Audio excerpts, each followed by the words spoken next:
whether you suspend. Everybody will have an expiry date.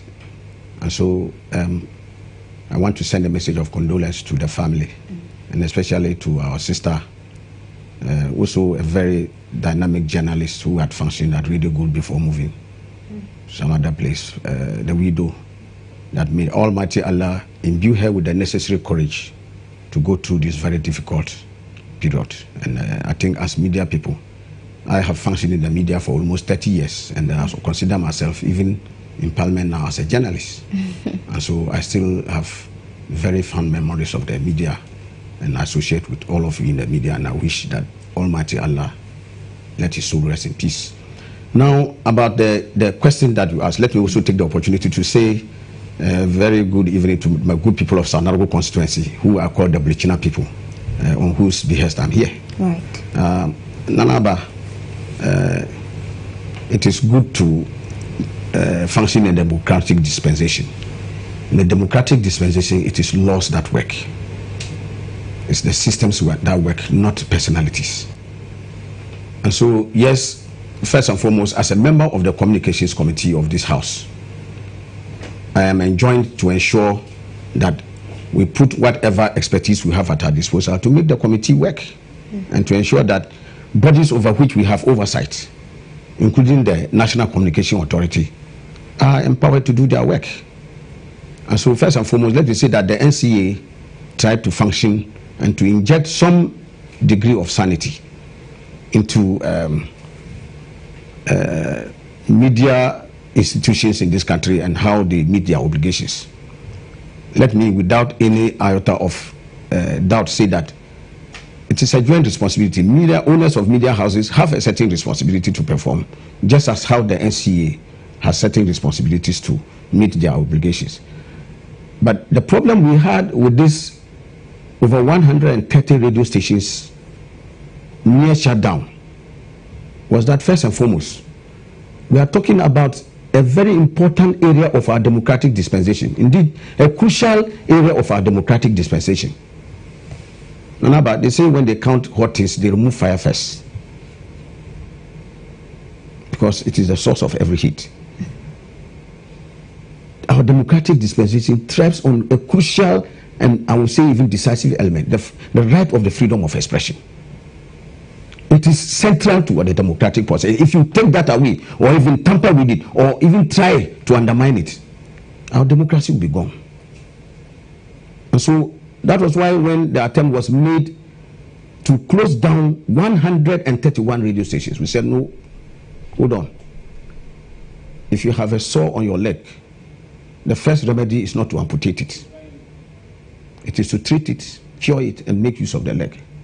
So we said that if there are infractions, let us see whether within the ambit of those infractions it's possible to do something to cure that aspect, so that they can continue to function for the benefit of our democratic process. Can you imagine 131 stations? Every day there are people who call into those radio stations to express their opinions and to say what they think is good or bad for the country, to suggest ways in which our country can be made better. Now one day they wake up in the morning and there's no avenue. What are they left with? How do they ventilate their grievances? How do they continue to contribute by ways of their expressing their opinions and other things to enrich the content of our democracy? You have closed a very important avenue. And so what other avenue is left for them to express?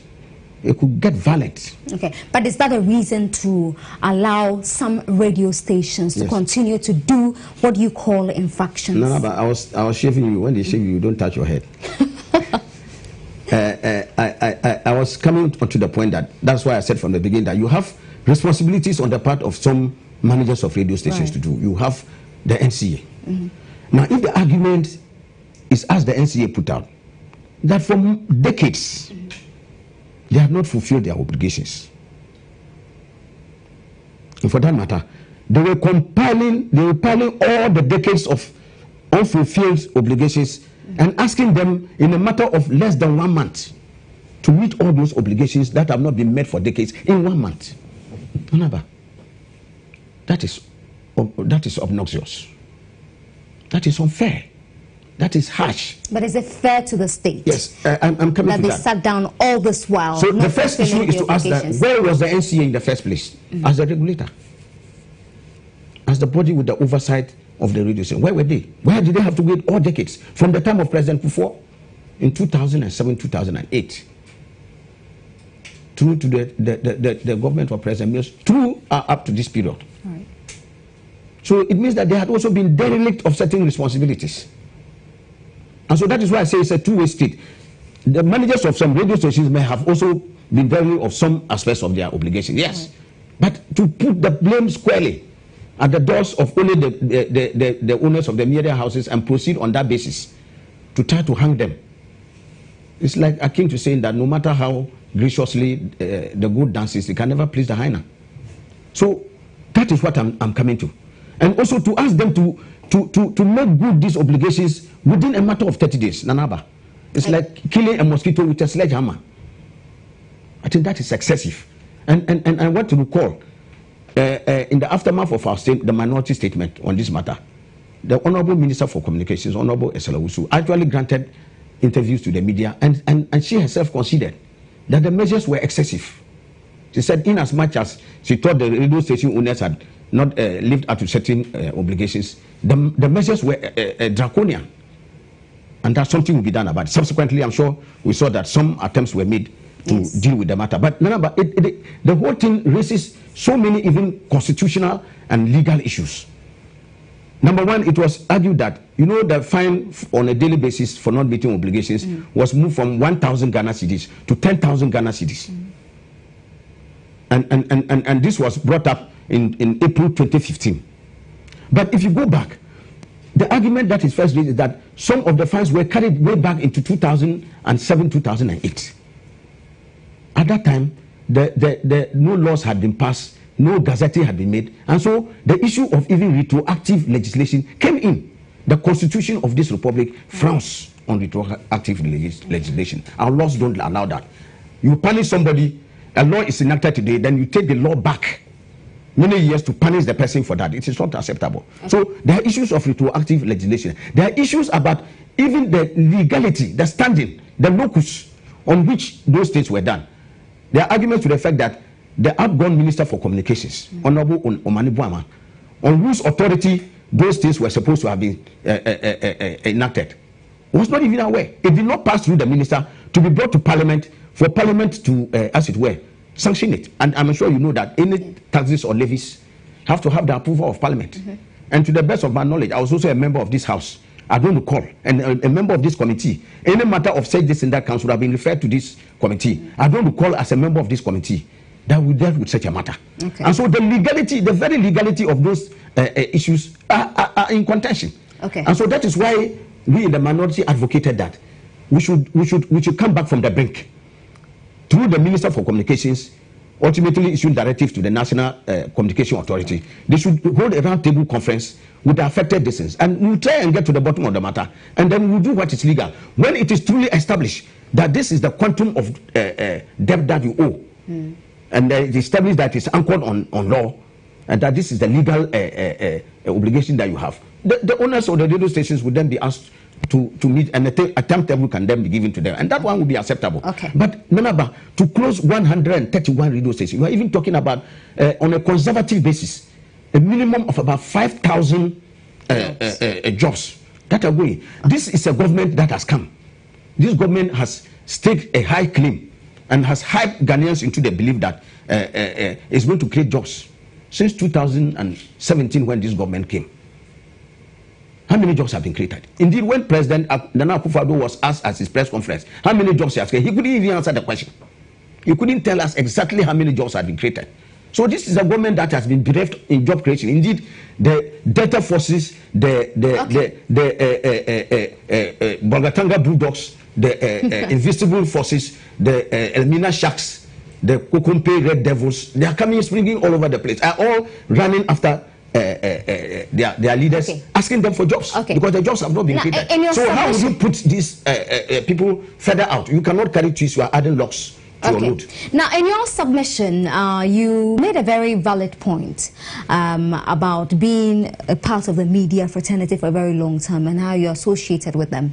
Now, for a platform that is supposed to, as it were, hold government and other institutions accountable, and for them to be defaulting for that long, and you've been very hard on the communications ministry and the NCA, how about the media houses who sat down knowing very well what they were perpetuating and still allowed all these years to pass by without fulfilling their obligations to the state? No, but I'm sure you recall at the beginning of my statement, I did indicate that it's a joint responsibility between owners of the media houses and the NCA. Even though you were not hard on them, you didn't go on and on. Because we appear to be hard on the NCA because they had made a definitive pronouncement and taken measures that would have created very serious crisis in our democratic Now, some of these media houses are also very happy with the posture some of you have taken, because it seems to cover up what they had done for years. I think that they should not take this. I'm sure if they look,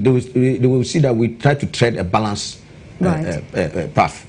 We indicated that they, as media houses and owners, have a responsibility to meet. Right. And so, if you are not able to discharge obligations in connection with your spectrum allocation, you must answer. I mean, no argument that nobody can say for a minute that they are supposed to have had the spectrum for free and not meet any obligation. We have never said that. Right. Indeed, the statement that the minority issued made that clear. But you see, we're concerned about, number one, the calculation of the fines. For instance, a station like Radio Gold was asked to pay 61 million Ghana cedis. Nana, but you and I know. Which radio station? Many radio and TV stations are struggling just to break even. They are doing more of a public service to the good people of this country. They are contributing to the enhancement of our democratic process. They are not profit-making entities. So how on earth would they be asked to pay 61 million Ghana cedis? Where are they going to get the money from? It is not possible in the first place. Number two, the calculation that fed into the 61 million cedis, a lot of it is streamed with illegality. And that's why we talked about even the issue of gazetting, the issue of retroactive legislation, and the issue of even frowning on certain constitutional legalities in this country. So we only appear to have been a little bit more concerned about the NCA because they made a pronouncement that had the tendency to create this hiatus that we all have. Nanaba, you cannot bring uninfested fagots to your house and complain when lizards begin to visit you. What does that mean? If you go and bring firewood where there are ants, lizards will come into your house. Because lizards, their favorite meal is ants. Right. And so so it was the NCA that brought the matter.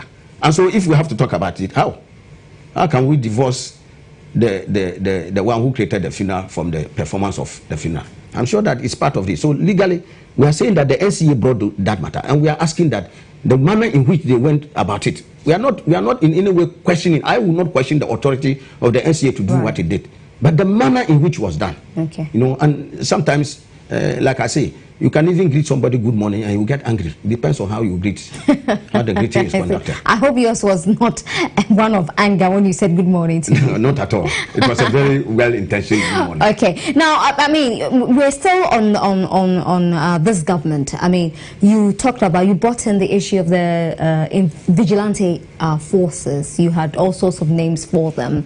Now, just recently, you were quoted as saying that this party, the NPP, came to power on the back of lies.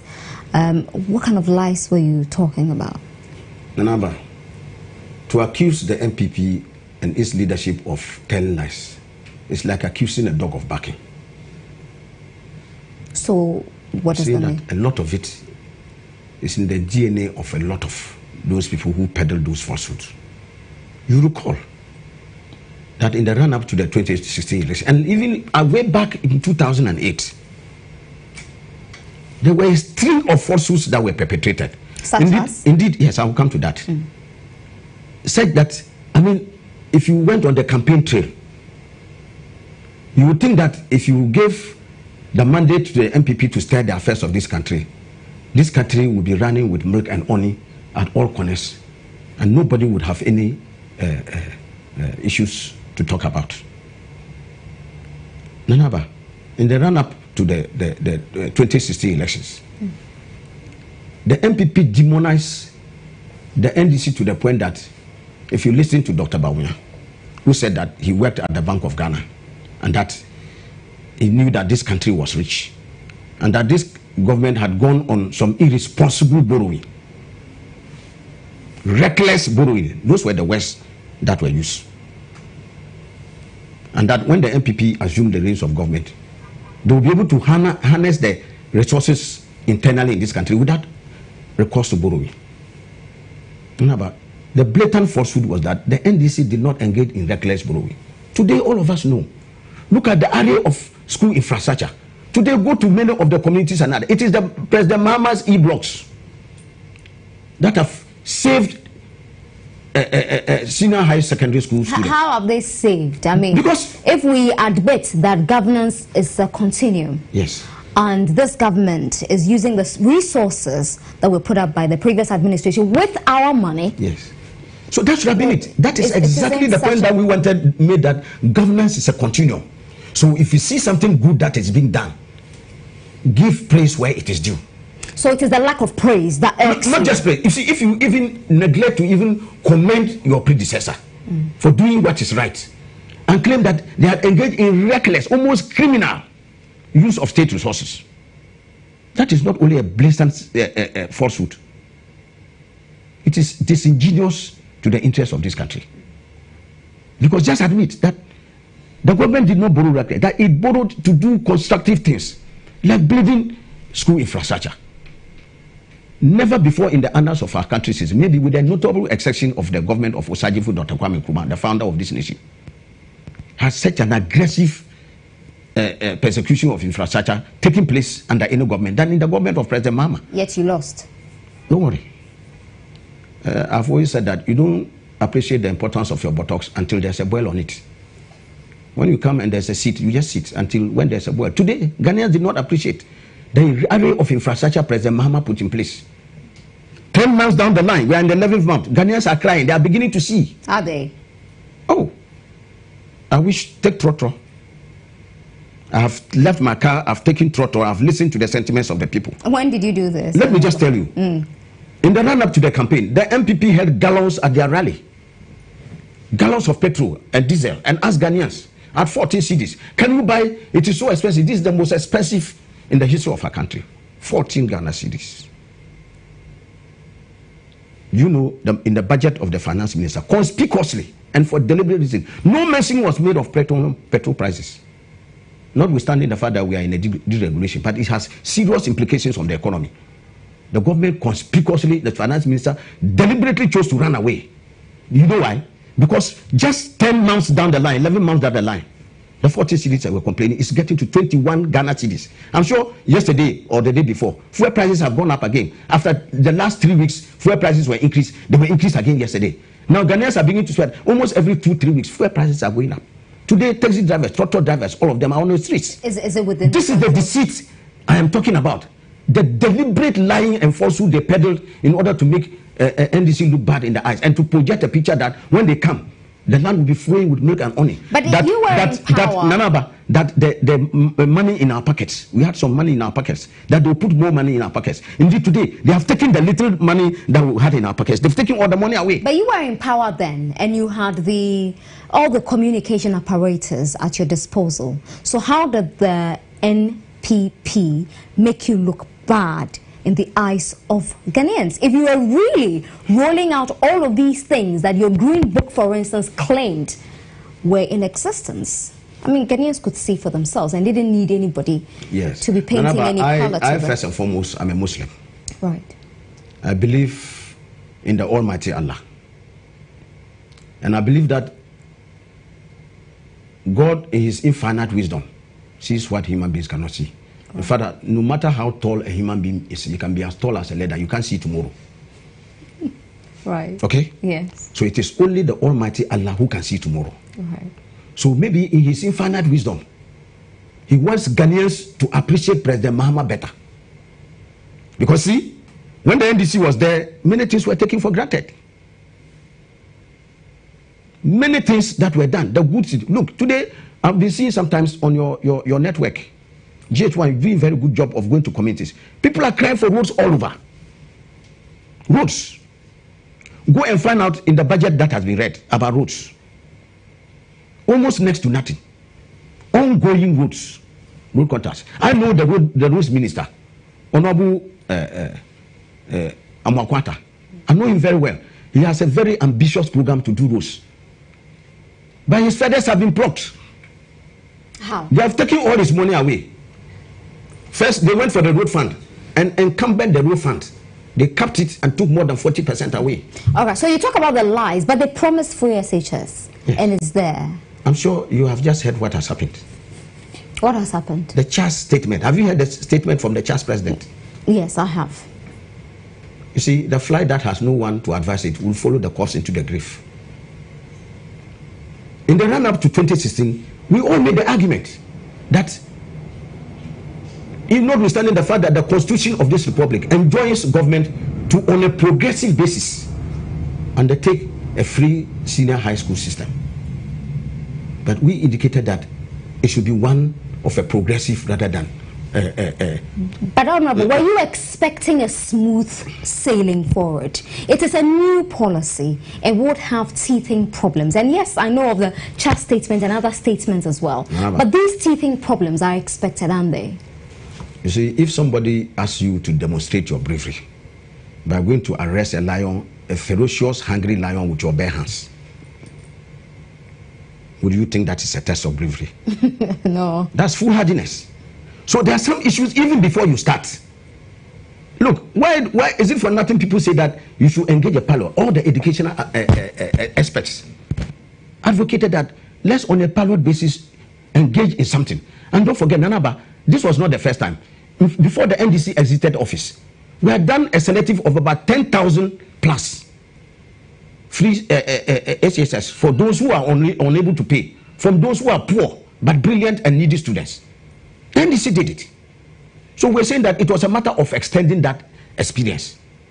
So if you want for populist street popularity basis to just go and do something and create the impression that you had brought free HSS and beat your chest. But parents are happy.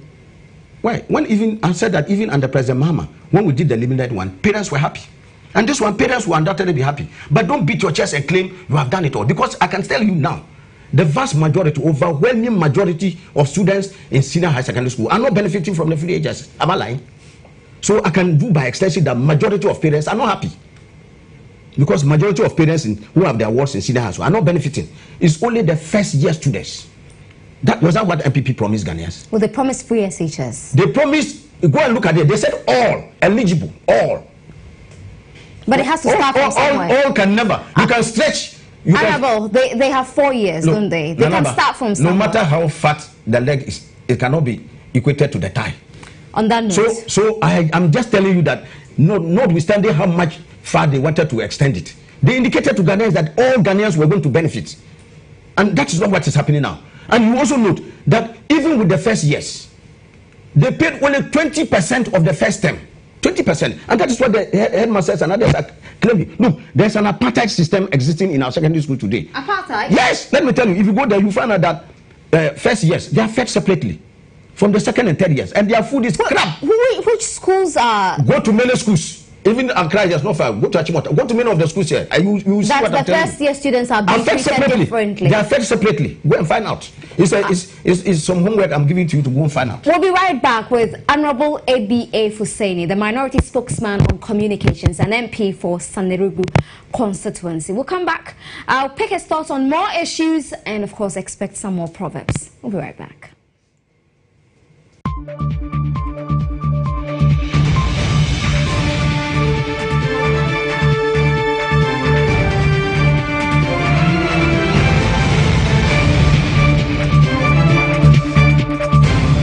Welcome to SolarTech, the #1 manufacturer of innovative products in power protection. SolarTech Fridge Guard. SolarTech Fridge Guard protects fridges against low voltage, spikes, and power back surges which can damage any refrigeration appliance's compressor. It is ideal for fridges, domestic freezers, and water dispensers up to 6 amps. It disconnects the power when the voltage goes below unacceptable level and has a delay of 3 minutes to prevent massive surge experienced when power returns after power cut. Remember, stay original, buy SolarTech. For more information, please visit www.solartechghana.com.gh. Solartech, the power to protect. More and more people are using MTN mobile money in their everyday lives. Hear that? She just paid her kids' school fees.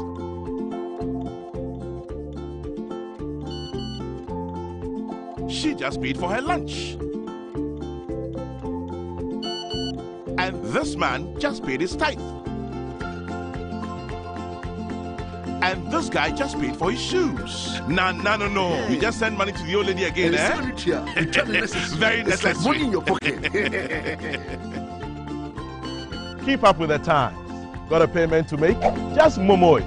It's that simple, secure, and convenient.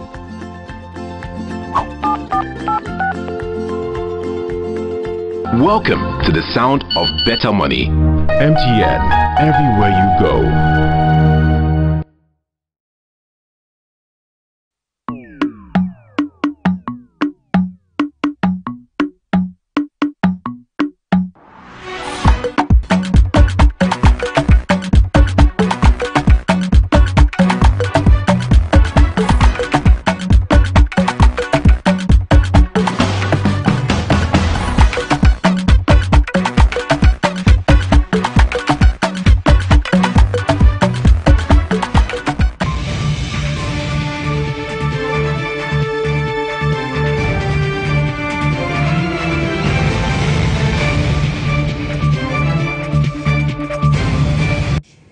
Welcome back to State of Affairs. My guest tonight is the Honorable ABA Fusaini, Minority Spokesperson on Communications and Member of Parliament for the Sanerugu constituency. You're welcome back, Honorable. Thank you very much. Now, so we were talking about free SHS, and you claim that some secondary schools, senior high schools, are practicing an apartheid system by serving the first years differently. I mean, what could be the reason? I mean, it's the first time I'm hearing this.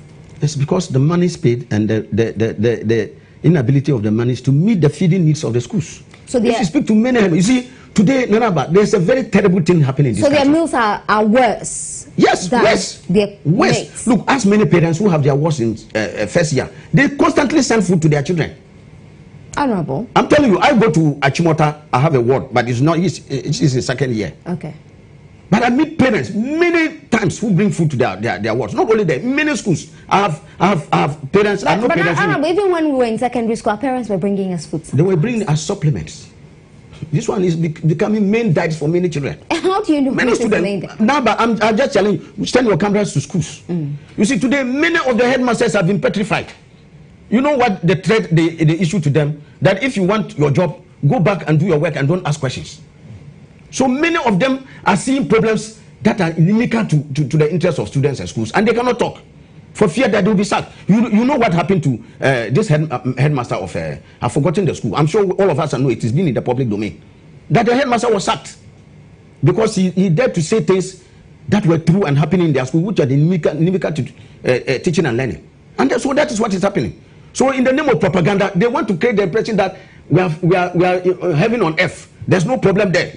And so but the minister himself acknowledges the problems in there. Yes, so he's acknowledged the teething problems. Yes. I mean, that is why he's sitting in that office, exactly. to make it right. Yeah, so don't gag school administrators and headmasters from talking. Well, I don't know if the minister has gagged anyone. The minister hasn't gagged. It is not a secret. I'm telling you that they are under gagging orders. And people know that headmasters are petrified in speaking.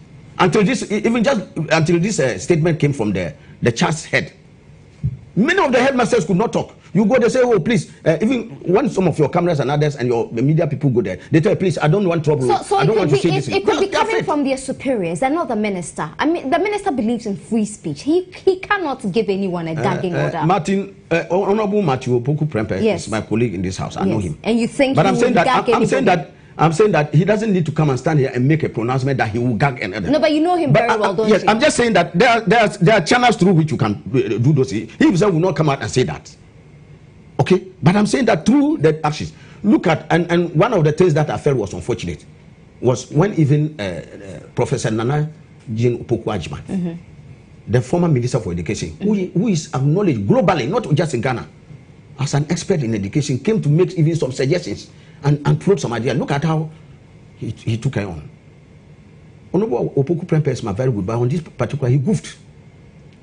I think that the kinds of diction that he used to describe the honorable lady was most unfortunate. And I just want to leave it at that. I'm sure that he should allow headmasters and school administrators to contribute. And Ghanaians as a whole, look, Nanaba, no matter how broad your shoulders are, they cannot go down a baobab tree.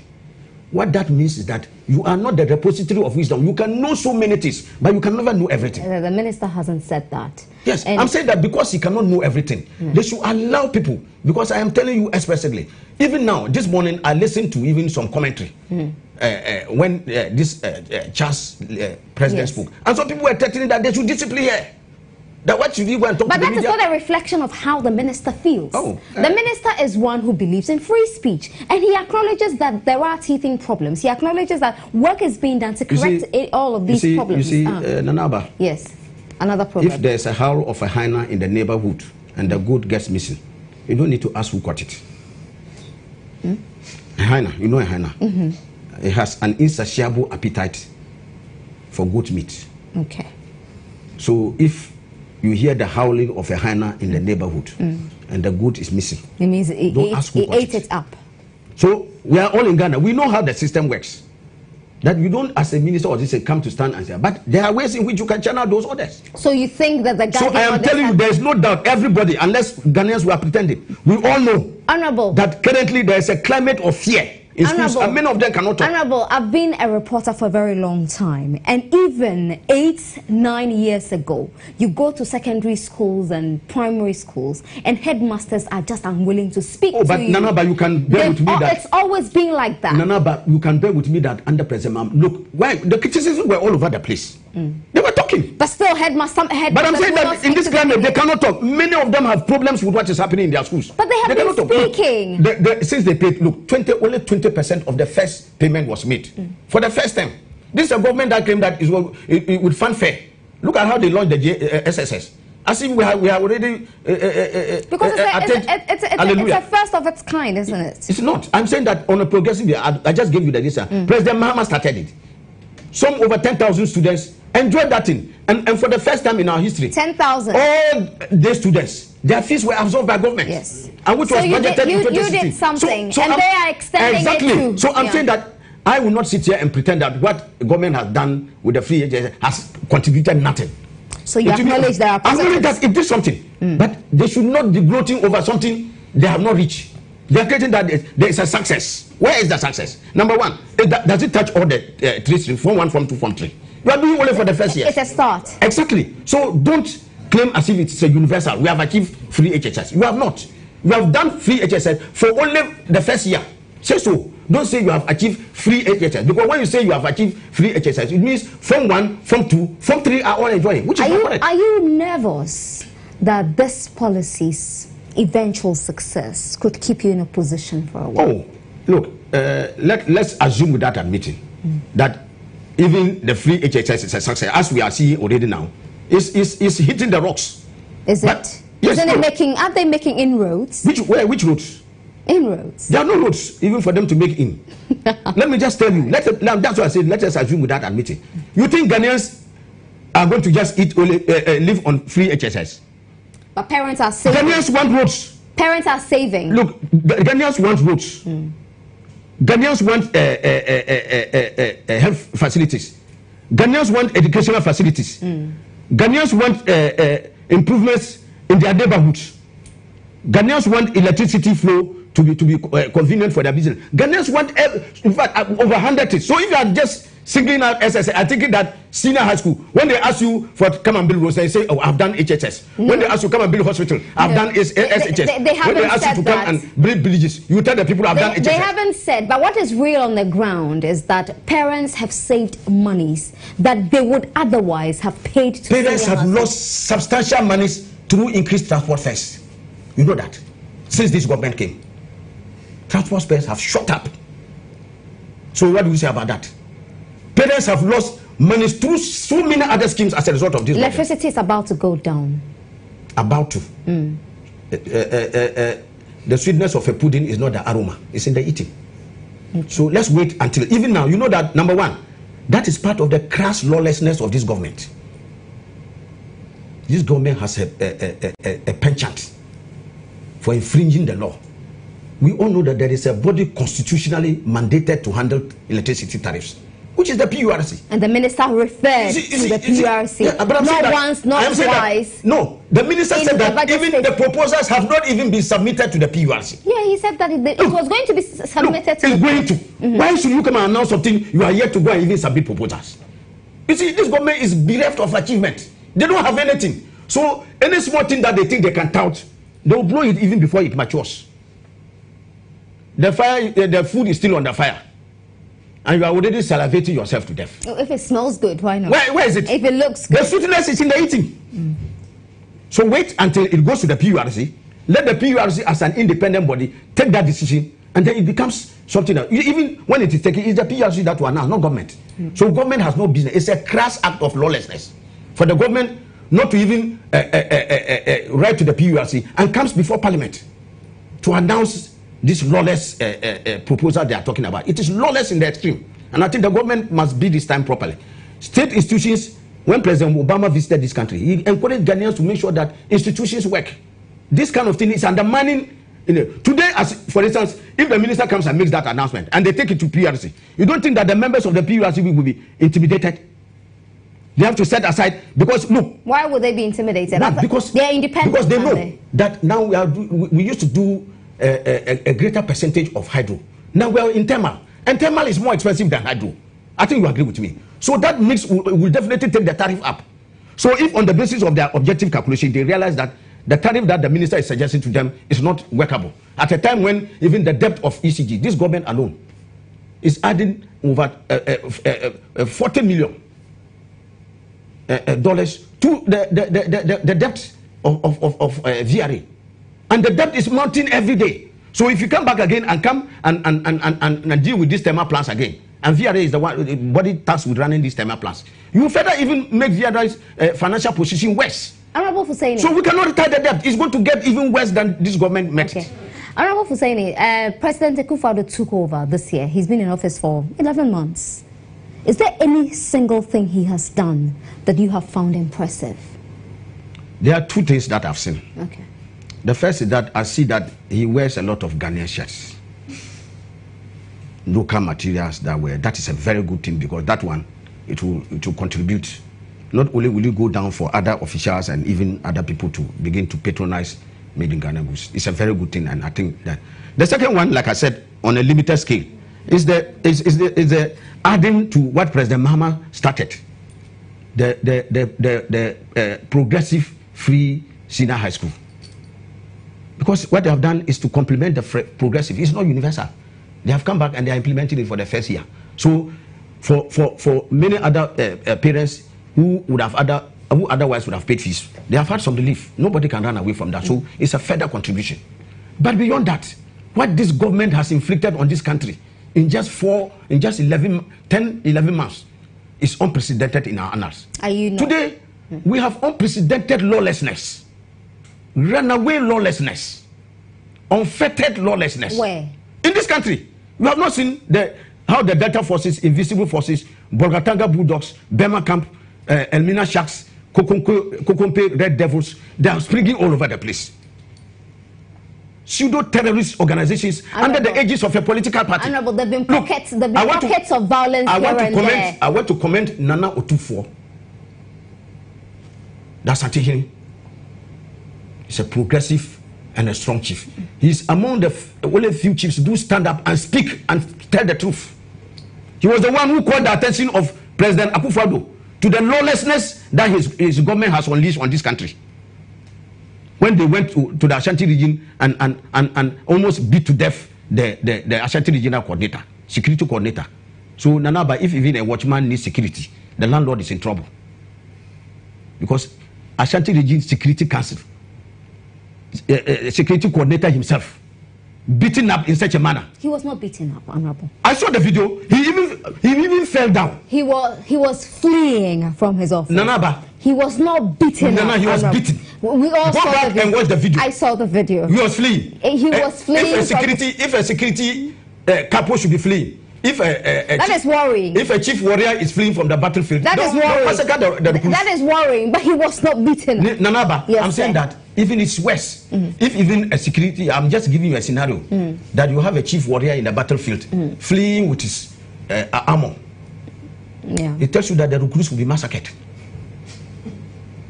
If he even as a security capo cannot even be safe, cannot even sit in the office and be fearful that people may attack him, but actually it's in full flight. This country has entered uncharted waters. President Mahama left for President Nana Akufo, a very secure, safe and stable country. Is the country still very peaceful stable? Country? Isn't it peaceful? Nana Kofi Kunsi told us that under Nana Akufo they will not sleep. Now you're doing propaganda. With one eye. Today we are seeing it. No, all over the country. Honorable, you sit in your office. Are you not safe? Nanaba, are you not safe? I am not safe. How are you not safe? I can be attacked anytime. I'm telling you. But you haven't been attacked. Let me just give you an example. Just about 2-3 weeks ago, colleagues of ours in the media went to cover an ordinary assignment, the confirmation of the Adan DCE. Yes. I'm sure you know the story better than me. Yes. They beat up the journalists, they went and locked them in a room. You understand what I'm saying? Even when the media people were shouting, we are journalists, say, Kwasha. You heard it? No, I didn't hear that one. Yes. I didn't hear invisible forces. They are wreaking havoc across the length and breadth of this country. Honorable, there have been pockets of violence here and there. Not here and there. But you cannot. I said across the country, there's not a single region in this country which hasn't recorded violence. From these pseudo-terrorist organizations of the NPP since they came to power. There's not a single region. So you can say you can no longer call that pockets. It is pervasive across the country. That is why even Nano Tumfo and some other well-meaning Ghanaians have had to call the president. Even the Catholic bishops and what is more frightening? Yeah, Catholic bishop and all those other voices of society. What is more alarming? The president keeps telling us, "Oh, I've instructed my IGP to work." Look, but the police must work. What, Nana? The police must work. Look, when diarrhea is going around a house, it is looking for the landlord. When matters are going round, it is the landlord. It is the president of this republic. The buck stops with him. But so if this country is insecure, there is lawlessness and mob violence in this country, whom do we blame it on?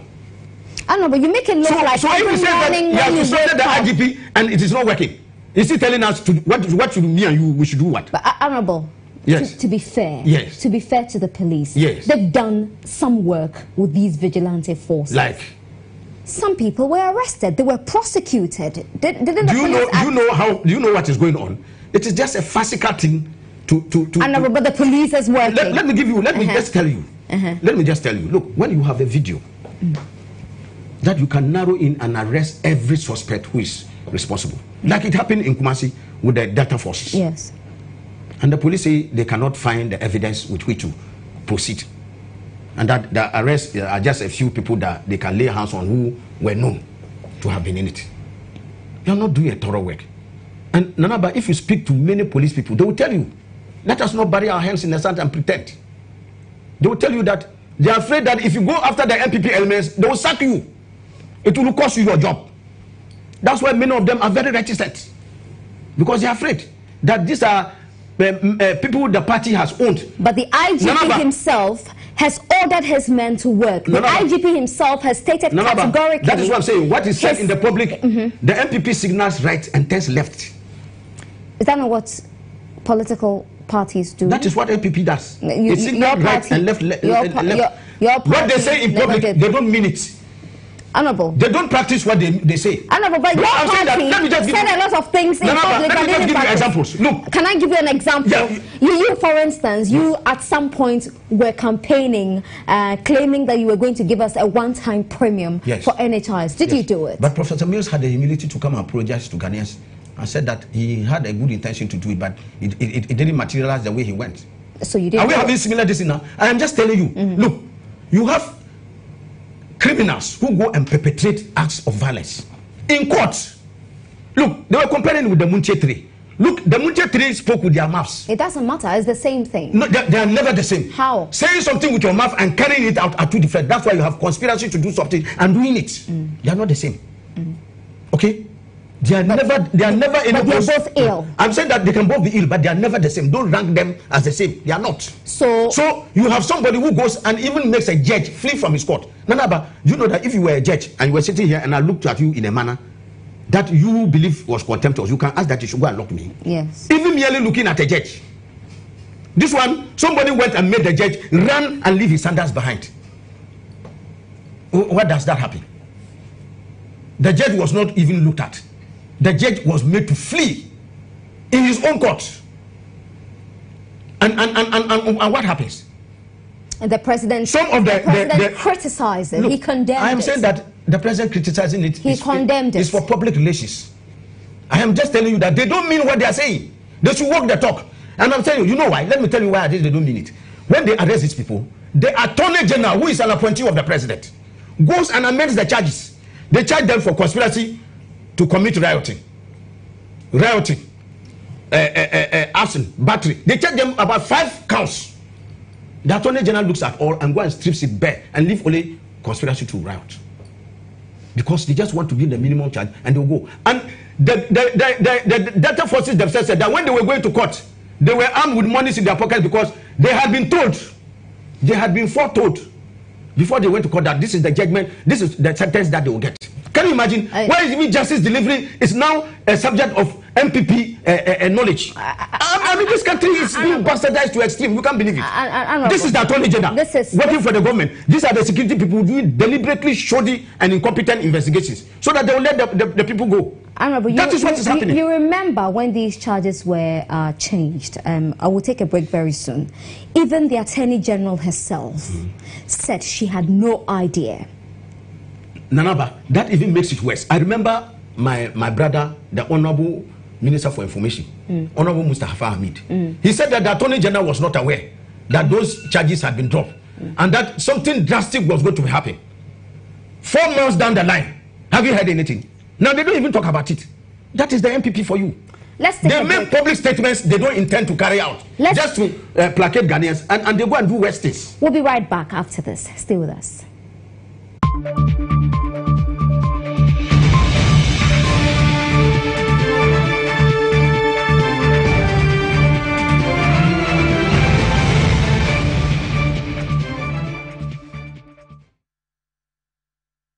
More and more people are using MTN mobile money in their everyday lives. Hear that? She just paid her kids' school fees.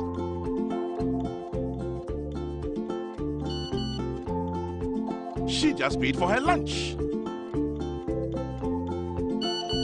And this man just paid his tithe. And this guy just paid for his shoes. No.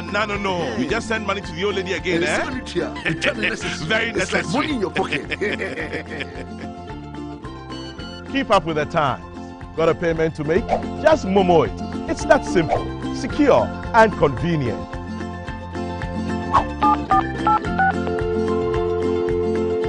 Welcome to the sound of better money. MTN, everywhere you go.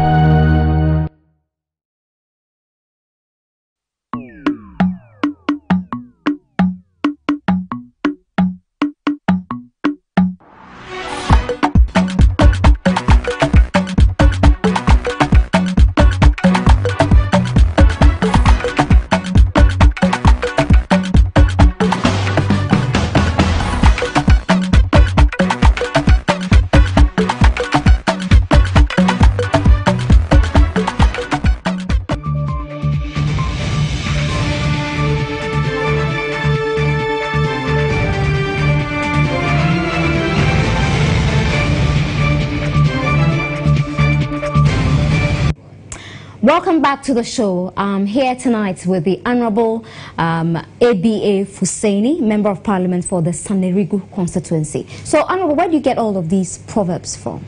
Oh, it's Almighty Allah. God has endowed. Nana, Abba, you have certain things I can never get. Such as? Oh, there are so many. I can't name them. I see. Your diction, your intellect, some of those things I don't have. No, you're very intelligent. No. So God in his infinite wisdom has imbued every individual with a talent. And yours is Proverbs. I believe that is what the Almighty So Allah they just come to you naturally. Like this one you made about the buttocks and how... I sit with elderly people. My father is a chief. Ah, right. So I sit with elderly people, and I also take the opportunity to learn. But you almost always have a proverb for every situation. It comes by the grace of Allah. It is not by my strength. Yeah. I don't know anything myself. It's by the grace of the Almighty. And you're well noted for these proverbs. Some of your colleagues actually quote you when you're doing official engagements. I am honored. I'm humbled enough to know that it is not by your strength. From the abundance of the heart, the mouth speaketh. And that is the gift of the Almighty Allah. Yeah, the Bombers have a saying that the tongue is like a ladder you descend into somebody's stomach to know what is there. So it is God who imbues everybody with a certain talent to do certain things. Do you have any plans of compiling these proverbs? I've always indicated my resolve to try and do it. You start it, and sometimes because of the huge pressure and burden of political work, sometimes it slows you down. But inshallah, you'll do it. Something I intend. I would really love to read your proverbs. Inshallah, you don't show an indigent the way to his house, it will be done. That was another proverb. Yeah. But of all these proverbs that you've dished out to all of us, which one is your favorite? Oh, I cannot. I say them. I think it's up to the public out there to tell me. Otherwise, it is like setting your own questions, marking and grading yourself.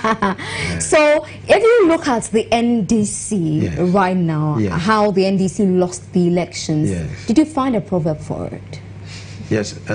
Number one, like I said, if the house has fallen, you don't ask whether the roof is still standing. I think it's evident that something catastrophic happened. But first and foremost, I as a Muslim take it that it was the will of Almighty Allah. Allah had already decreed that in 2016 NDC will lose the elections. So you were not perturbed? No, I won't say I was not perturbed. I was. I can tell you that even I did not eat taste food. For how long? I don't want to give the number of this thing, but I can tell you that I was perturbed, not up to that. But I can tell you that it was something that bothered me. But of course, I have to come back and embrace my belief as a Muslim that anything that happens to you or to your organization or to your group is determined by Almighty Allah. Absolutely. So first and foremost, as NDC people, we will take it as Almighty Allah. But as human beings, we will come back to try and introspect and find out what went wrong.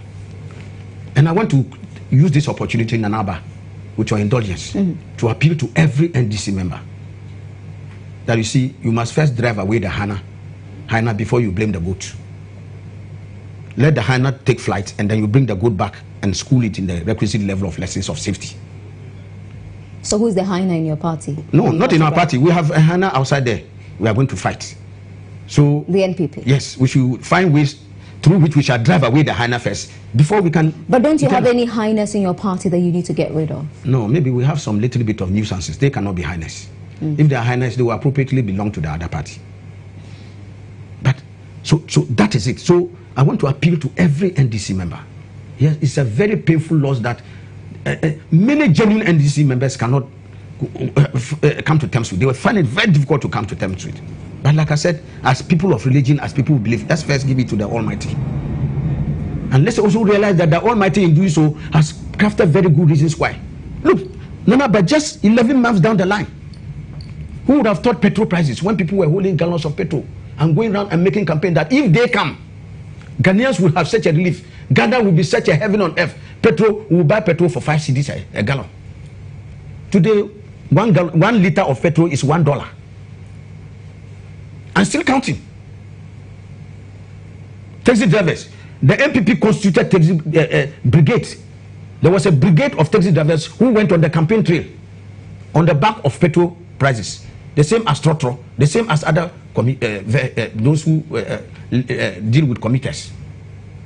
Today, petrol, go and find out. Honorable, do you feel, apart from all these reasons you give, that the NPP campaign on lies, assuming it is true, don't you think that the people were also fed up with the NDC? Yeah, that is why I said that, you see, when you have you don't realize the importance of your buttocks until you have a well. Because you see, When it is normal, you take it for granted that, oh, this state in which I am is not even good. Wait until the thing comes there. Then you say, hey, so that former one was like this.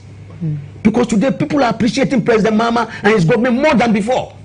They told you. Those who are crying for road infrastructure, in many areas, they even started the roads. They have abandoned them. Because they have taken the money away from the Minister for Roads, even though he wanted to continue. Okay. You understand me? So Ghanaians are having a better appreciation of the NDC. If the NDC were in power, it wouldn't have happened. Is this what the NDC tells itself? No, we are not telling ourselves. It's Ghanaians who are telling the story. You listen across the media. I just told you. But the same one Ghanaians, of these days, I just told you. Yes, Ghanaians are very. But the same Ghanaians told you before the elections that you were on track, you were doing very well, yet rejected you at the I'm saying that it's not. Maybe I'm saying that those who said that must have had very good reasons for saying so. But I'm saying that those who did what they did because they thought certain things, and certain things they had heard. Nanaba, if I told you today now, no, before you get to the office, Nanaba, I will bring you $50,000. I will do this for you. I will buy you Range Rover. I will buy you this. You will naturally be happy. I'm not saying that is you. I'm just giving an example. You will naturally be happy. I mean, because you want the good things, and anybody who promises you good things, you will listen. You see, but I say a lie is like pregnancy.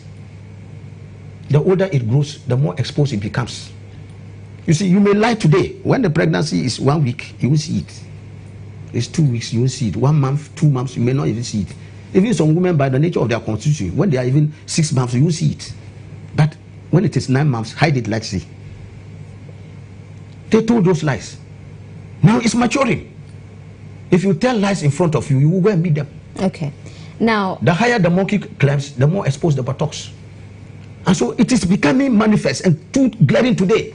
All the lies they told that they will not borrow. Today they are asking us to clap for them for borrowing, for record borrowing. Dr. Bawumia, didn't you tell us that you are going to China to bring $21 billion? Where's the money? Where's the money? Second way. You see, so they lied in opposition and they are still lying in government. Look, they are making promises today. You were promising when you were in opposition. The mandate to state the affairs of state have been given to you, and you are still making promises. You should be telling us that I have delivered this, I have delivered that. This one is delivered. But the minister catalogued some of their achievements. The vice president, when he came with the funny 103 achievements during their 100 days, he even went and said they bought the nursing training forms were sold under the NDC for 160 Ghana cedis. MPP has brought it down to 100 cedis. That's an achievement. Dr. Bawumia. That's why I said that. You see, if there's been a reduction, they have lied so much that their credibility. Nanaba, I say, even if they greet you good morning, look at the position of the sun before you respond.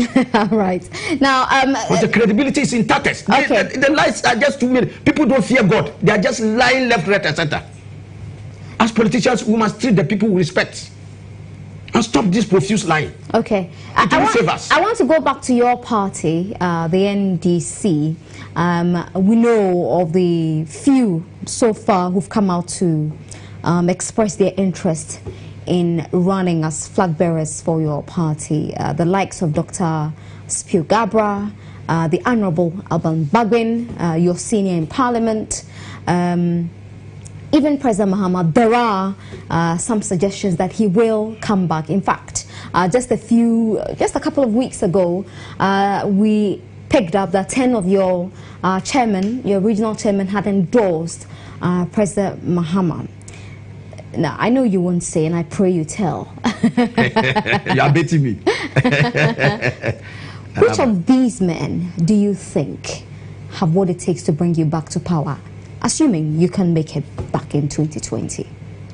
I know you don't be diplomatic. Let me say without any act of hesitation that by the grace of Almighty Allah, inshallah, NDC is coming back after 2020. With who? Now, let me come. I sitting here, you know, I told you that no matter, you can be as tall as a ladder, you cannot see tomorrow. I cannot pretend to see tomorrow and know who will be the NDC flag bearer.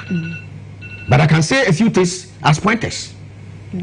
There's absolutely no doubt. The likes of Honorable Bagwin. Bagwin is an icon in the party, especially when it comes to our parliamentary setup. Nobody can measure up to him. He's an icon in the party.